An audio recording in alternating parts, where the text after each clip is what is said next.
The only thing that is troubling me is the fact that I can't remember anything beyond my name. The Queen of Hearts chose her next words carefully. If your lack of memory is troubling you, am I right to deduce that you would like to regain your memory?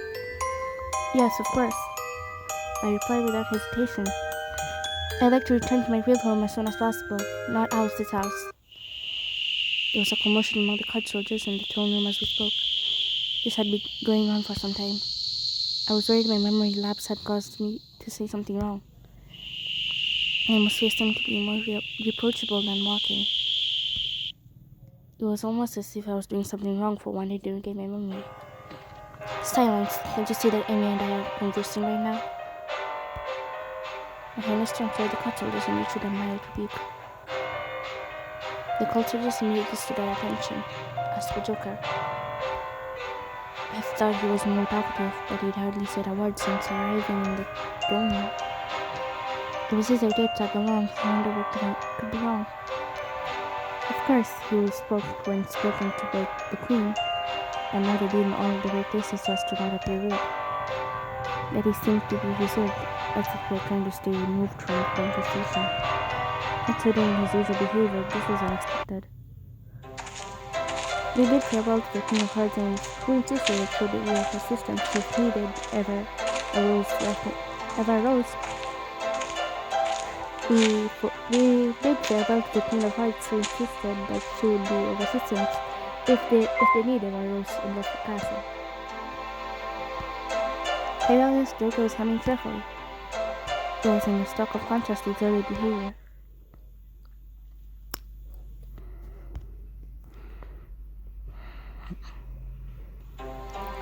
Joker? Yes? You seem pretty quiet at the Castle of Heart. Why you not feeling good? I see you noticed. Of course I noticed. It wasn't like you at all. Well, there's nothing wrong with you physically. Joker paused his face and tears before he continued. The heart is not the only one hiding something. The Queen is too. Are you sure? She seemed pretty nice. I'll agree to that, but for a wonderland president, not to call you Alice is a very big deal.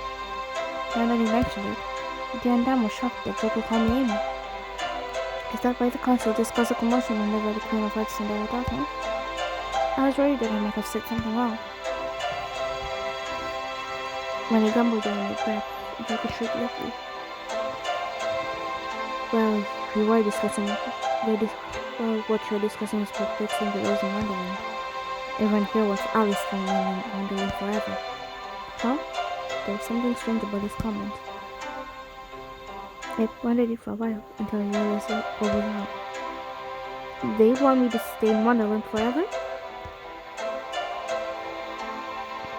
When he slowly repeated what he said, he was quiet and holding me in my gaze. Maybe he realized he said something he shouldn't have. Okay. That's right. Now I think back, the Queen of Hearts also said that she came to Wonderland.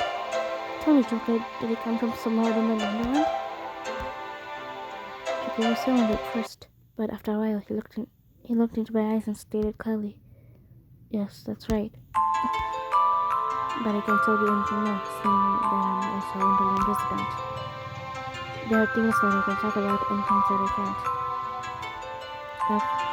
I have had a hard time accepting that. If you know something, please tell me.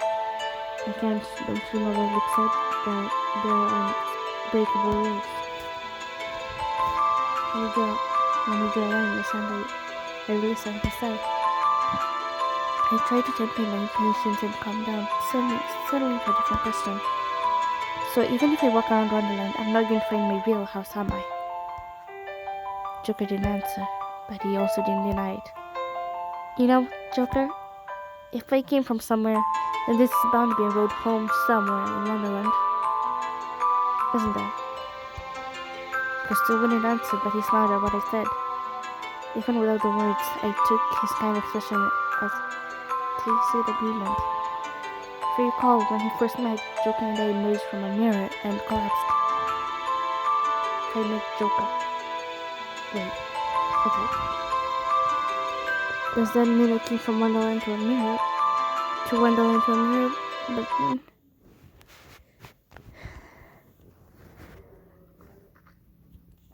When I woke, there was no sign of a mirror. If I wanted to go home, I needed to look for that mirror.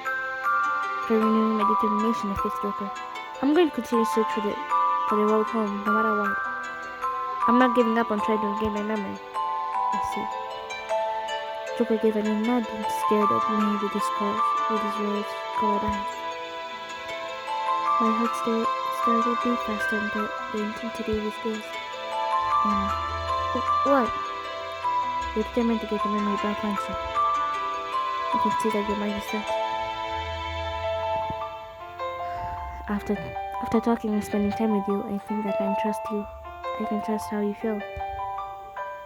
Jacob continued to stare at me, and he slowly spoke. He was uncharacteristically serious. But if the memories you lost were not good, would you still want to know? I'm sure there must have been fun moments in the past, but undoubtedly there were also times that weren't so pleasant. And you still say can you stop saying words I can't read? That you want to remember your past? I made his gaze, refusing to look away. In this case, I can't remember the crime he committed. There was no doubt in his mind that his was not a good one. When I spoke next, I chose my words. I think everyone makes different choices, even when it involves recovering lost memories. And I choose to remember, but there was nothing wrong with that. Likewise, if I were to choose not to remember, it was nobody's place to criticize my decision. I'm not saying that regaining one's memory is definitely the right decision, but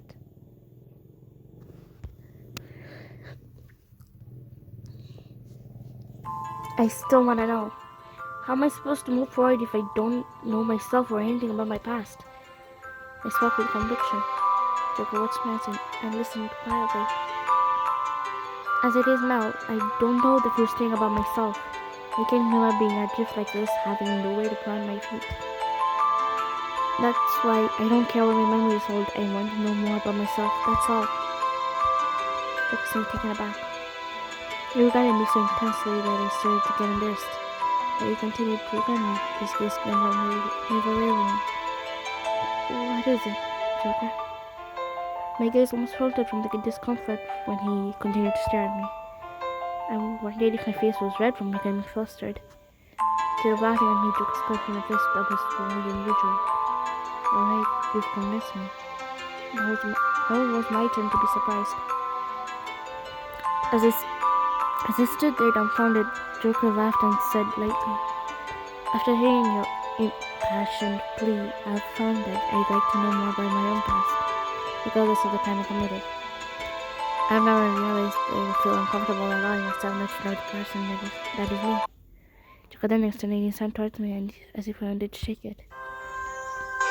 From now on, I'm anxious for a way to regain my lost memory, together with you, Joker. Upon hearing these words, warmth spread through me. I had been feeling all alone in this unfamiliar place to which I had no memory, and there was no one I knew. Joker's coming with me. That means he's on my side, doesn't it? Joker's eyes narrowed playfully as he watched me savor his words. I can help you as long as we share the same objective, can't I?